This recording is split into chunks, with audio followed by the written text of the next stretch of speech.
Hello friends, வணக்கம் and welcome to கலந்தீஸ் channel. இன்னைக்கு என்ன வீடியோ அப்படின்னு பார்த்தீங்கன்னா, சில்க் சாரி மெயின்டெனன்ஸ் பற்றின வீடியோ தான் பார்க்க போகிறோம். அதாவது நிறைய பேருக்கு இந்த டவுட் இருக்கும், சில்க் சாரி வந்து நம்ம வீட்டில் ஃபர்ஸ்ட் வாஷ் பண்ணலாமா, அப்படி வாஷ் பண்ணுறதுனால பட்டுப்புடவையோட கலர் போயிடாதா, என்ன சோப் யூஸ் பண்ணி வாஷ் பண்ணலாம், வாஷ் பண்ணுறதுனால வந்து ரொம்ப சுருக்கம் விழுந்துரும், அதுக்கப்புறம் அயன் பண்ணுறது ரொம்ப கஷ்டமா, இந்த மாதிரி நிறைய டவுட் இருக்கும். நம்ம இன்னைக்கு அதை தான் பார்க்க போகிறோம். இந்த சாரீ பார்த்தீங்கன்னா சாஃப்ட் சில்க் சாரீ. என்னோட ப்ரைஸ் 6000 rupees.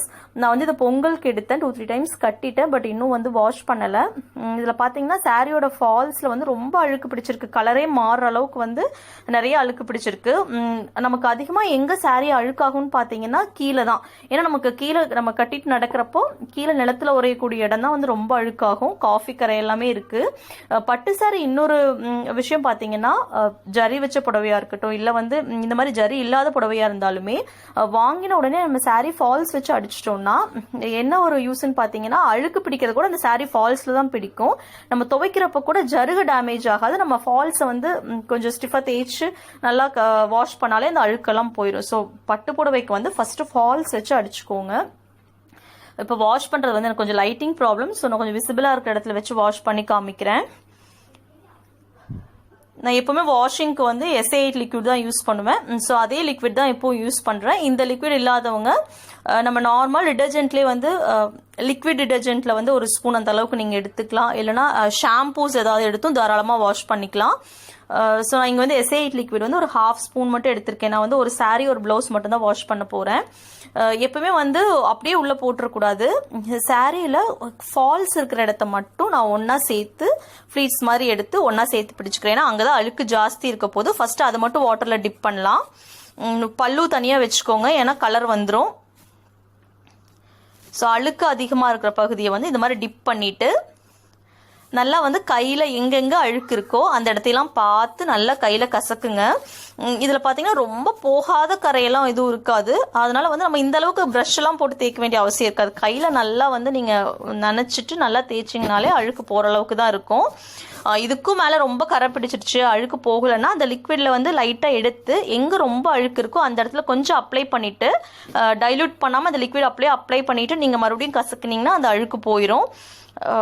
ஃபால்ஸ் எல்லாம் நல்லா நல்லா கசக்கின அப்புறமா அப்பவும் சாரீ பல்லு தனியாக எடுத்து வச்சுட்டு மீதி உள்ள புடவை வந்து அப்படியே உள்ள டிப் பண்ணிடுங்க. ஏன்னா எல்லாமே ஒரே கலருங்கிறதுனால ப்ராப்ளம் இல்லை. அந்த இடத்துல இந்த இடத்துலலாம் பெருசாக அழுக்கு இருக்காது, நமக்கு கீழே தான் ரொம்ப அழுக்கு ஜாஸ்தி இருக்கும்.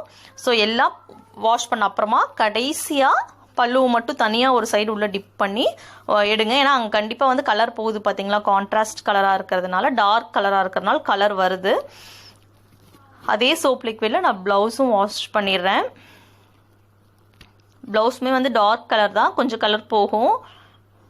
எல்லா சாரியுமே இந்த மாதிரி கலர் போகும்னு சொல்ல முடியாது, ஒரு சில சாரீஸ் போகாது. இப்போ இந்த வாட்டர் கீழே போட்டுருங்க, ஊற்றிட்டு வேறு தண்ணியில் ஒன்றா சேர்த்தி பிடிச்சு நல்லா முக்கி அலசிடலாம்.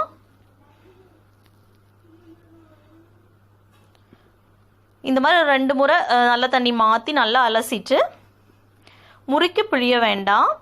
முறுக்கி பிழியாமல் அப்படியே வந்து சிங்கிளாக சாரியை வந்து நம்ம காய போட்டோம்னா ஒன்றோட ஒன்று முட்டாமல் கலர் எதுவும் வந்து மற்றதோட பிடிக்காது. முறுக்கி பிழிஞ்சிங்கனாலே டார்க் கலர் வந்து லைட் கலரோட பிடிச்சிரும். இந்த மாதிரி தண்ணி வடிச்சிட்டு நான் பாருங்கள் இந்த மாதிரி சிங்கிளாக காய வச்சுருக்கேன். கொடியில் வந்து தனித்தனியாக ஒரு கொடியிலையும் வந்து சாரீ வந்து தனித்தனியாக தொங்க விட்டுருக்கேன். ஒன்று மேலே ஒன்று போட வேண்டாம். ஒரு லேயர் இன்னொரு லேயர் மேலே போட்டிங்கன்னா தான் கொஞ்சம் கலர் போகிற டைப் சாரியாக இருந்தால் கொஞ்சம் கலர் பிடிக்கும். ஸோ இப்போ பாருங்கள் காஞ்சிருச்சு. இப்போ பார்க்குறக்கே புடவை வந்து பளிச்சுன்னு இருக்குது. அந்த சாரீ ஃபால் நான் ஃபர்ஸ்ட்டில் காமிக்கிறப்ப உங்களுக்கு எவ்வளோ அழுக்காக இருந்துச்சு, இப்போ பாருங்கள் துவைச்சதுக்கப்புறம் பளிச்சுன்னு இருக்குது. சாரீ வந்து அவ்வளோ சுருக்கம் வரல.